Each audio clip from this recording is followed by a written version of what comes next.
The Public Service Commission has raised concerns over Treasury's reluctance to provide data on the payment of suppliers. It's calling on government to come forward with information during a briefing in Pretoria that took place yesterday. The Public Service Commission Commissioner, Advocate Anele Gxoyiya, joins us now for more on that conversation. Good to have you, and thank you very much for your time, Commissioner.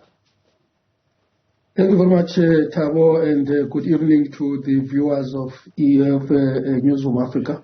So before we get into some of the concerns, let's take a broad view of the work that you've been doing. So we agree as South Africa, and particularly this administration that came in 2019, I think, that there needs to be a professionalization of the public service. So they recognize that we have failed in the past to institutionalize, for example, a merit-based public service system. So we agree that we want to hire people in the state who are ethical, people who have a high sense of service to the public, but people who are competent and people who qualify. And therefore, we bring in independent players like yourself, the Public Service Commission, to come and help us to do that. Are we beginning to see some kind of stabilization of the political and administrative interface? Look, Thabo, I would say yes, that there seems to be will, both politically and administratively, to change the status quo. There is consensus that the status quo is not working for government. It does not bring services to the people. Therefore, there needs to be a change. So this paradigm shift, of course, it is a process that is going to take some time. And we have started, of course, with the development of a framework towards professionalization of the public service. And on the 13th and 14th of July, we went to a retreat where we were together there with the UNDP, as well as the National School of Government, and the Department of Public Service and Administration. We went into a retreat, we locked ourselves in, and we discussed in terms of what are the elements that we would want to see in the professionalization of the public service. There was sufficient consensus out of that retreat that, of course, there are steps that need to be taken. So we are on the same page in relation to that. It is just a matter of time for us to get the public service to be what it should be.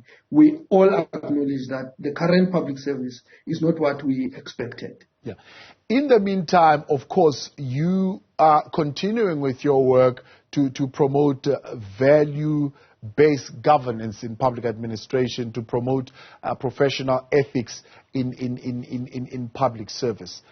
When you give us a report that says there is but efficiency in a few, right, of the departments, and if it were not for them, we would be a failed state. That tells us that there is not a broad-based adoption of these values of governing in public administration, and there is not a broad acceptance of the ethical standards that need to be upheld. Why? The problems that we sit with in relation to the public service is that there is no sufficient orientation of the new entrance into the public service in terms of the constitutional values and principles. And as the Public Service Commission, we are there to promote the constitutional values and principles and ensure that there is ethical behavior within the public service.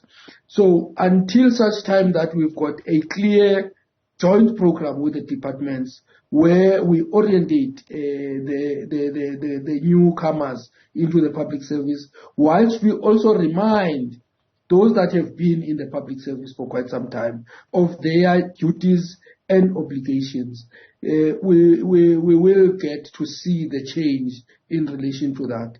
We are, at this point, trying very hard to engage the departments and ensure that there is sufficient consensus in terms of what is expected.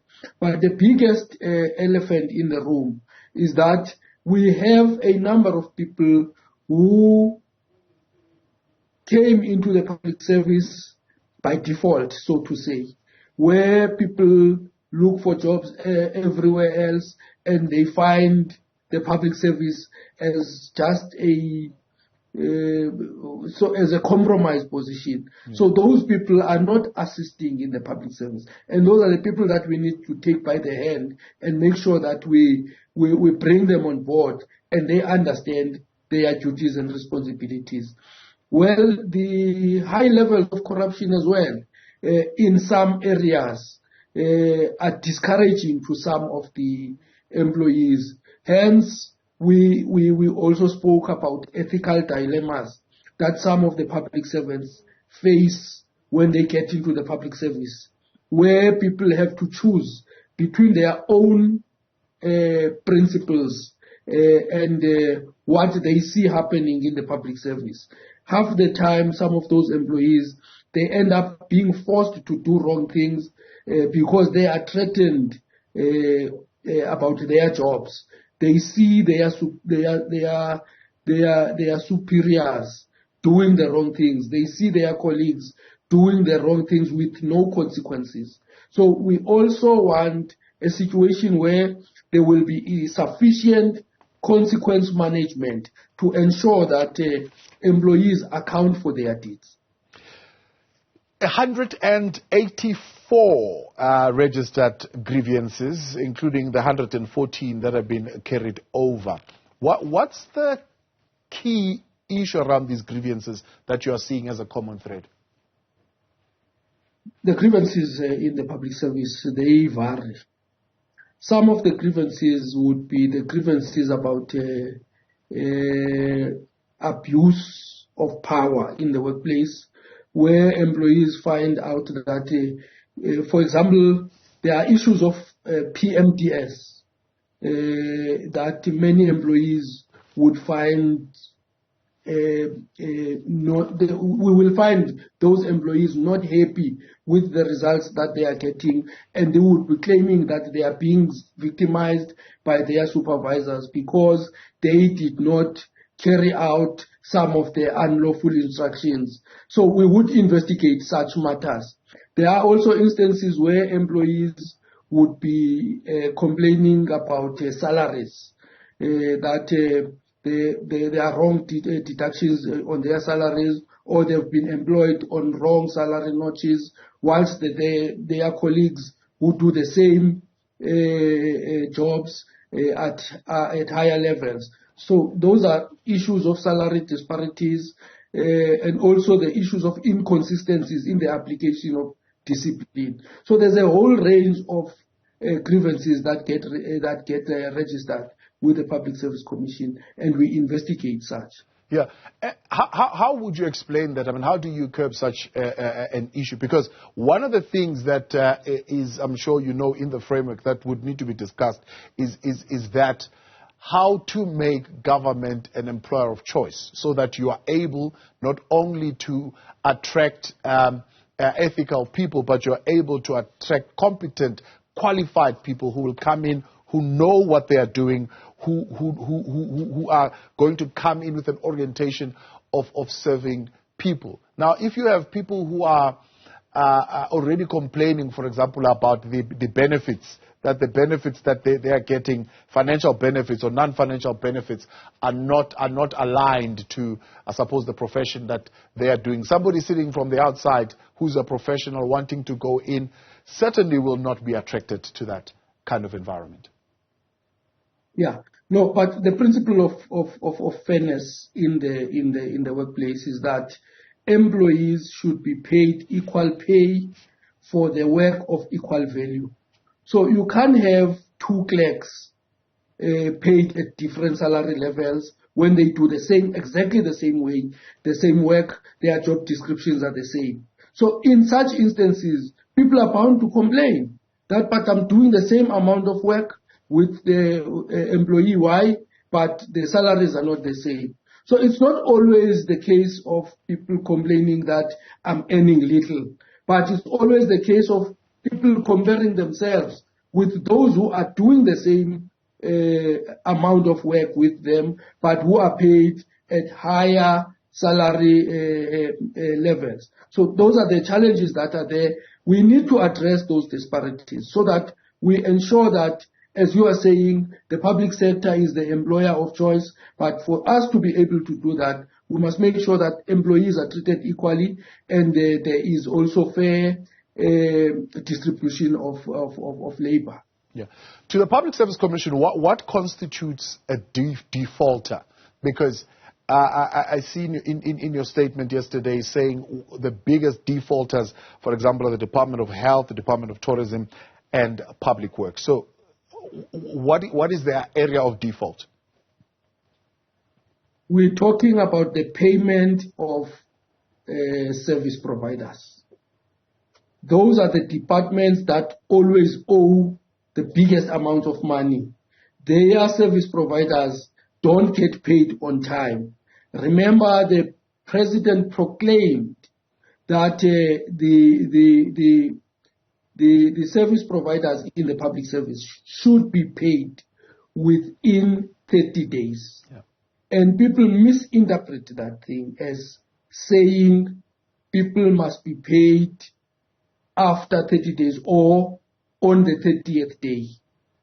That within 30 days means that if a department is able to process a payment within a week, so be it. Let the payment be processed, because service providers get order numbers before they render services. So they don't render services without permission.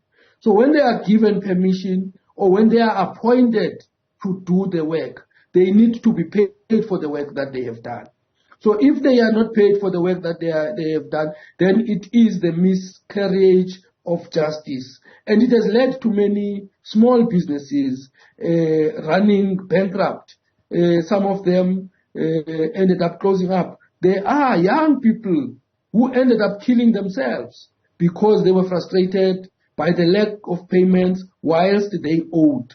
Because some of these small service providers have to go and make loans.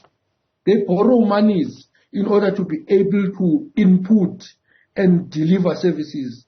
And then when it's time for them to be paid for the services they've rendered, then there are always delays. So that's the problem that we are sitting with. So when we speak about those defaulters, we speak about those departments that always delay the payment of service providers.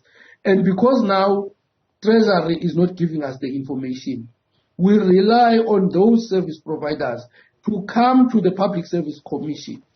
You go to any office of the Public Service Commission in the 9 provinces, or you contact the head office of the Public Service Commission. You register your case so that we can follow up and get people paid on time. So I'm interested in that a little bit, Commissioner. What is the expectation, right, in terms of when are they supposed to have given you that information? We gather that information on a quarterly basis. And Treasury gives us that information after the 7th of every month. So between the 7th and the 15th, we are expecting to get that information. And we collate that information and we make it public. But now we are not getting that information. Hence we are saying all service providers who have not been paid within 30 days. But they must also make sure that the invoices that they submitted are correct invoices. Because we have also realized that in some instances, some of the suppliers, they inflate their invoices and there's always questions. So there will be a back and forth in terms of the wrong invoices, and they would ultimately submit the right invoices. So in those instances, we are not talking about those people. We are talking of people who have submitted correct invoices, who can provide proof that this is the amount of work I've done and this is the invoice I have submitted, but I have not been paid. So that could mean one or two things. Okay, there's the issue of the information seemingly being withheld, and you're saying there is a way of remedying that. You've assigned the DG to speak to the DG at Treasury, and you yourself are setting up a meeting with Treasury. Is that a way of how you're going to remedy this? Yes, we need to explain, for example, to the DG the importance of making that information available, because that can't be private information. But do you think they believe it's optional? Do they believe it's optional that they disclose this information? Why would they have withheld it for you? We are getting a sense that they think maybe they are doing us a favor by giving us that information. Hence, we are saying we need to go and speak to the minister.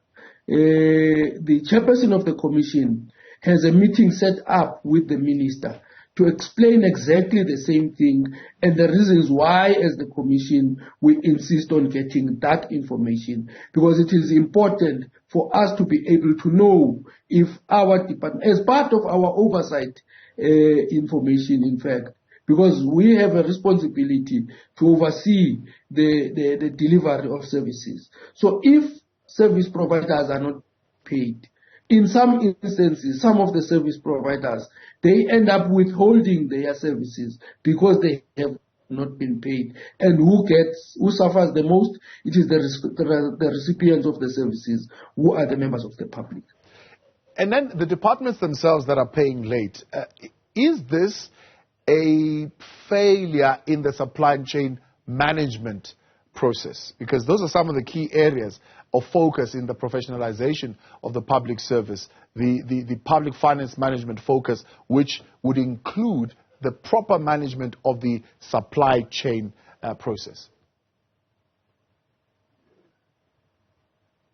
Look, the bottom line that we are raising is that there should be consequences for incompetence, because it amounts to misconduct. There are phases that an invoice has to go through within a department before it gets to the accounting officer, who will be the final signatory and processing the payment. So within that chain, that supply chain, we have realized that there are instances where people in supply chain would be calling these service providers and telling them that, Chief, I have your invoice here, but we need to talk. I can fast track this invoice. We need to talk. And we know that we need to talk what it means. It means that this person wants an extra payment from this service provider for the work that they are employed to do and they are paid for doing. So it is important that we are able to pick up those weaknesses. But for us to be able to pick up those weaknesses, we need to have proof from those service providers to say, I submitted my invoice on the 1st of the month, and today is the 15th of the second month, and nothing is happening. Whenever I go there, I'm told that the payment is being processed. Because there's also that tendency. When service providers go and follow up, they get told, no, you will be paid on Tuesday.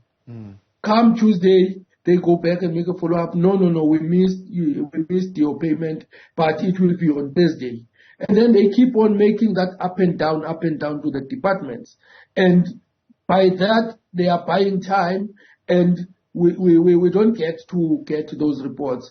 And at times, some of the service providers get threatened that should you report to the Public Service Commission, then you must know this is the last time you have business with us. So we know there are those small business people who are afraid of losing business for reporting wrongdoings. We want to encourage them to come forward, and we will make sure that if they qualify to do business with government, they get opportunities to business with government. So that speaks then, Commissioner, of, as you put it, weaknesses in accountability. Are we failing to fix the systemic weaknesses in implementing accountability mechanisms? I wouldn't say we are failing, because there are instances of the implementation of consequence management. But there are instances where there is lack of will. Not necessarily there's failures. There is just lack of will, and people just drag their feet to do the work that they are supposed to do. So in those instances, we simply make recommendations that if it's a particular director who is supposed to act against a deputy director or an assistant director, and that director is not acting, then the one higher than the director should act on the director. But there should be consequence management in that chain of leadership. That's what we are calling for as the Public Service Commission. We say there should be consequence management, and people should face consequences for their wrongdoings. A quick one as we let you go. Treasury has, of course, issued some kind of communication that is pointing in the direction of wanting to curb spending in the various departments. You've got a warning on that. Yes, of course. Treasury has issued that directive, which all government departments need to respect. But as the Public Service Commission, we strongly believe that whoever has delivered services for government must be paid. Cost containment or no cost containment, but those that have rendered services must be paid for the services they have rendered. And we can't put government to a standstill, because the work of government is to render services to the people. And if we say there should be nothing happening, it would then mean that people should not get services. And I don't think the directive from Treasury is saying that. But that directive from Treasury seeks to promote prudence in spending government money. So that's why they want to monitor the implementation, or to monitor the work of government departments. For example, now, all government departments need to forward their intended expenses on a monthly basis, so that also Treasury is able to monitor if these people are working within the confines of the directive or not. So services must continue to be delivered, and those who render services to government departments must be paid, and within 30 days. Advocate, appreciate your time, Commissioner in the Public Service Commission, the Advocate Anele Gxoyiya.